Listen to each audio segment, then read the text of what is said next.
Most people think power comes from competing better. It doesn't. It comes from designing conditions so the future has no choice but to pass through you. Welcome to China in 5. This is where we decode how cities are used as instruments of power. Each week, one city, one principle, tested in reality. Last week, we covered Panzhihua, a steel city that refused to let its industrial exhaust escape the system. Instead of treating waste heat and byproducts as loss, Panzhihua forced them back into production. The lesson was simple. Sovereignty begins when a system governs what it leaks. This week, the focus shifts. From governing exhaust to governing inevitability, City 29, Hsinchu. Hsinchu is a small city in northern Taiwan. It has no natural resources, no strategic geography. No historical reason to matter, which is precisely why it does.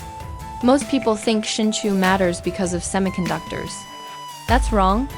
Semiconductors are just the visible outcome of a deeper design decision.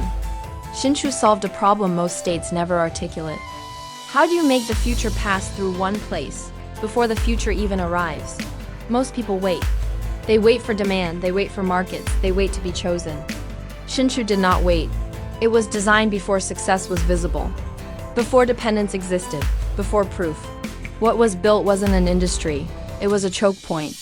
Talent was concentrated before firms arrived. Research was anchored before products existed. Fabrication was fixed to place before supply chains globalized. This wasn't optimization. It was pre-commitment.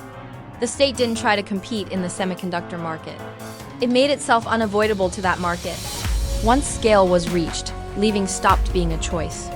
Not because of force, but because everything that mattered was already entangled in Hsinchu. This is what most people miss. Power doesn't come from being the best option. It comes from being the only viable one. Hsinchu isn't a tech hub. It's proof that sovereignty can be engineered by designing necessity before demand exists. The full deep dive on Hsinchu is linked in the description, and that logic doesn't stop with chips. It applies to energy, food, data, artificial intelligence. Any domain where the future cannot function without passing through a governed system. The real question isn't, can we compete? It's, can we design a future that has no choice but to come to us? Hsinchu already answered that. Next week, the focus shifts again. From sovereign intellect to sovereign authenticity, Chengmai, Laocheng. Here, the ultimate leverage is not found in the soil, but in the surveyor's report. This is the art of taking a landscape written off as barren, a legacy of poverty and backward methods, and legally annexing its story. It is the systematic transformation of communal struggle into a governed premium monopoly. The principle is the origin monopoly. City 30 is Chengmai. It is the proof that in a world of synthetic abundance, sovereignty is won by owning the legal title to a truth no one else can claim. This is China in 5. We decode the operating systems of sovereignty.